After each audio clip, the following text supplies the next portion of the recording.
Putin কিমের বন্ধন কিসের ইঙ্গিত?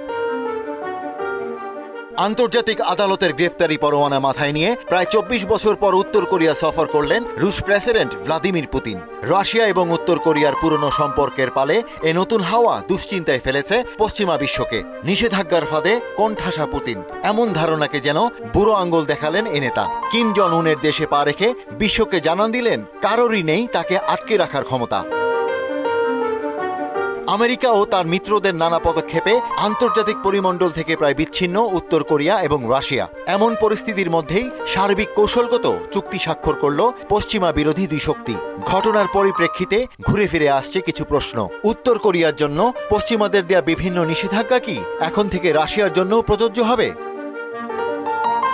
পুতিনের সফরের পর রাশিয়া উত্তর কোরিয়ার পুরনো মিত্রতা কোন দিকে গড়ায় সেটা নিয়ে চলছে বিশ্লেষণ। প্রতিবেশী দেশ ও পশ্চিমাদের সঙ্গে মুখোমুখি সংঘর্ষের সময় একে অপরকে সামরিক সহায়তা দেওয়ার প্রতিশ্রুতি দিচ্ছে দুই দেশ। ইউক্রেনে যুদ্ধ চালিয়ে যেতে রাশিয়ার প্রয়োজন সস্তা অস্ত্র, আর পারমাণবিক সাবমেরিন ও স্যাটেলাইট নিয়ে পরীক্ষা নিরীক্ষায় রাশিয়া থেকে কারিগরি সাহায্য পেতে চায় উত্তর কোরিয়া। অস্ত্র রপ্তানির বিষয়টি বরাবরই অস্বীকার করে আসছে মস্কো ও পিয়ংইয়াং। পশ্চিমাদের ভয়কে খোঁচা দিয়ে পাল্টা প্রশ্ন ছুটছে রুশ গণমাধ্যম। রাশিয়া যদি তার প্রতিবেশী দেশ উত্তর কোরিয়ার সঙ্গে সংলাপ ও চুক্তি করে, তাতে আমেরিকানদের সমস্যা কোথায়? এমন অভ্যন্তরীণ বিষয় নাক গলানো পশ্চিমাদের নির্লজ্জ চরিত্রের উদাহরণ। রাশিয়ার বিভিন্ন মহলে উঠছে এমন মন্তব্য।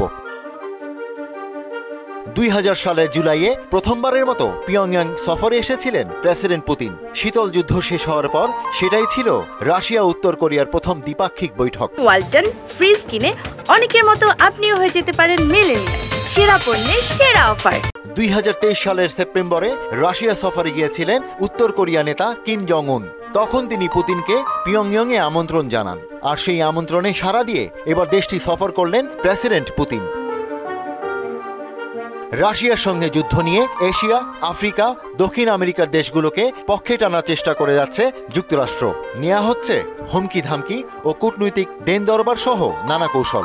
আগের তুলনায় দুর্বল হয়ে এসেছে যুক্তরাষ্ট্রকে কেন্দ্র করে গড়ে ওঠা বৈশ্বিক শক্তি। এমন পরিস্থিতিতে উত্তর কোরিয়া ও রাশিয়ার শক্তিশালী বন্ধনের ঝড় বাতাসে কেঁপে উঠতে পারে পশ্চিমা শিবিরের ভিড়। ইশতিয়াক হোসেন, মোহনা ডিজিটাল।